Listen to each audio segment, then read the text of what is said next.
Hey, it's Claire from Cooking Chef. And this is Ian from Cooking Chef. So today we're going to be making a steak. Super nice steak, ribeye steak with garlic bread, some roasted tomatoes as garnish. And we're going to be using the infused butter that we mentioned in our last video of lobster. So make sure you check that one out. So guys, no more chit chat and let's start cooking the steak.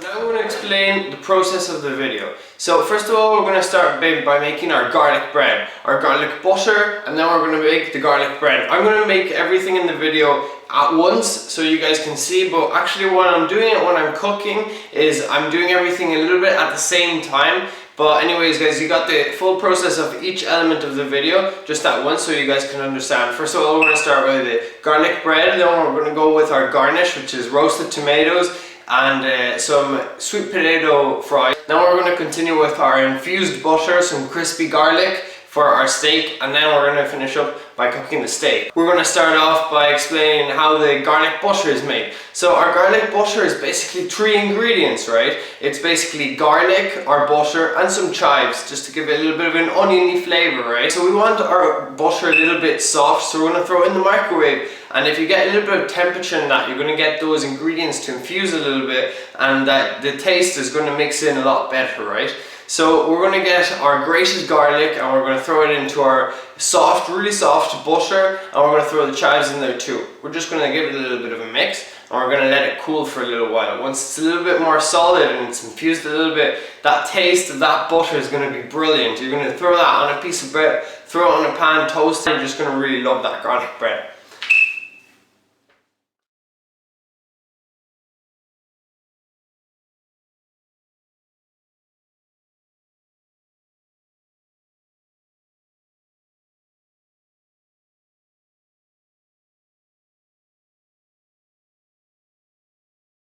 Okay, so the key to a perfect garlic bread is obviously going to be in our garlic butter. We want this garlic butter to be very garlicky, tasty, salty, and we're going to want those oniony flavor of the chives in there too. That's going to be great essence in this bread. So to make this, we're going to heat up our butter. We're going to melt it a little bit so we got a little bit of temperature so those flavors blend in nicely. Once we've melted our butter, what we're going to do is we're going to start grating our garlic. Grated garlic is going to be perfect so the flavors blend in better with the butter.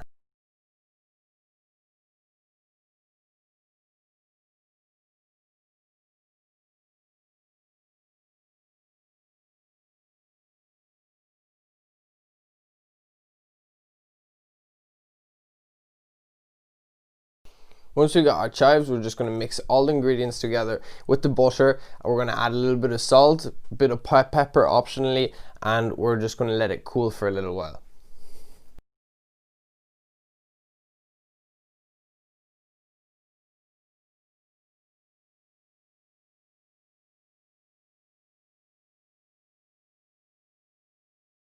So for the bread, what we're using is we're using a baguette and we're slicing it up diagonally so we have a lot more surface. When you have a lot more surface, that means that you're going to have more garlic butter on a lot more of the bread, and you're going to toast a lot more of the surface of the bread too. So each bite is going to be an essence of toasted garlic butter, and it's just going to be great. We're going to start frying this on a really hot pan, and we're going to put the butter side first down, and then we're just going to flip it over so the remaining butter on the pan really just sticks to the other side of the bread. To make our sweet potato fries, first of all we're just going to square our sweet potato so it doesn't roll around on the chopping board, and we can cut it up in slices nicely.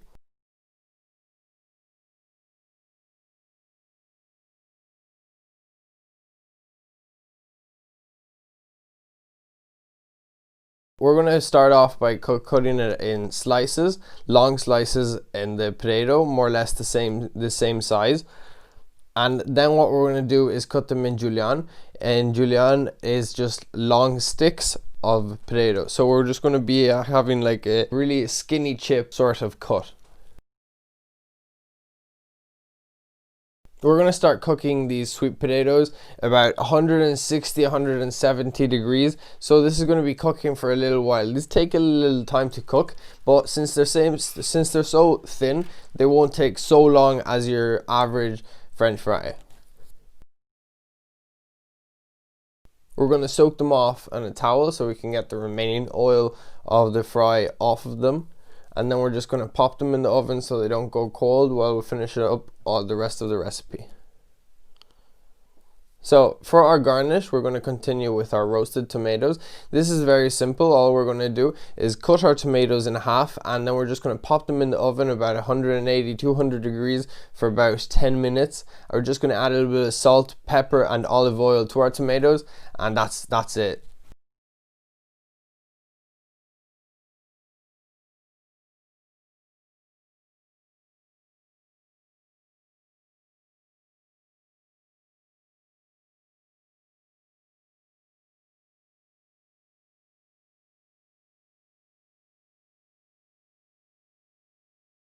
For our steak, since we're aiming for a medium rare on our steak, well, we're going to take them out of the fridge a good half an hour before we start cooking them, so in the room temperature, and they're not cold in the middle after when we cook them. We're going to salt and pepper them very generously, and we're going to push the seasoning into the steak. We're going to set them aside and we're going to let them reach room temperature.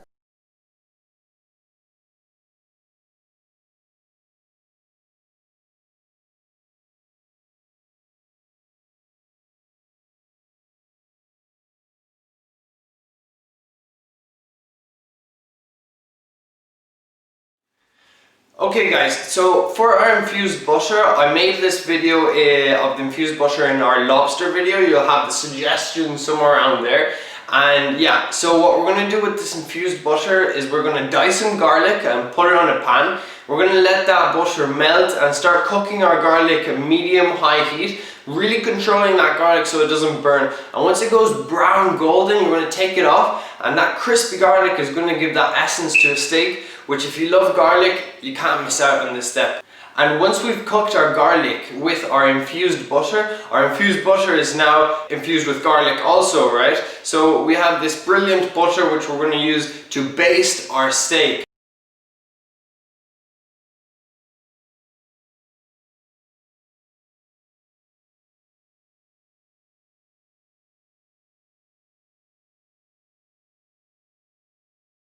Okay, so now we're going to be using our herb infused butter that, if you don't know how to make, I recommend you checking our lobster video, which is explained in detail how to make this infused butter. This infused butter is clarified, which means that the milk protein and the buttermilk in the butter is separated. So we're going to be able to bring this butter to a really higher temperature without it burning. So the point of bringing it to a high temperature is so we can baste our steak nicely. Also, we're going to be cooking our garlic at a really high temperature in comparison to the temperature that you normally bring butter to.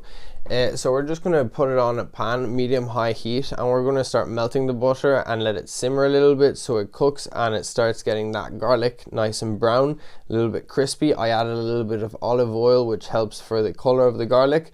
And yeah, just a lot of patience and be very careful watching the garlic constantly so it doesn't burn.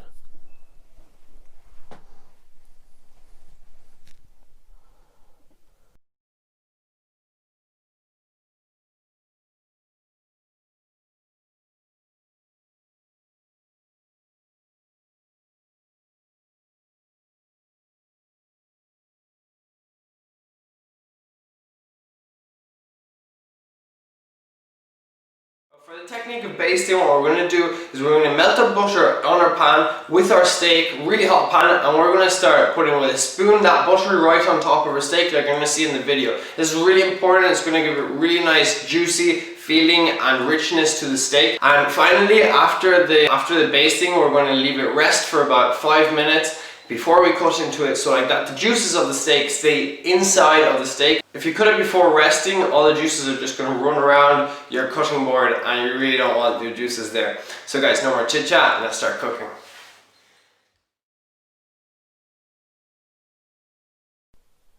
So yeah, once we're going to start cooking, we're going to oil our steak really nicely. It's important that we oil very generously and we don't oil the pan, because this is going to avoid the oil burning unnecessarily.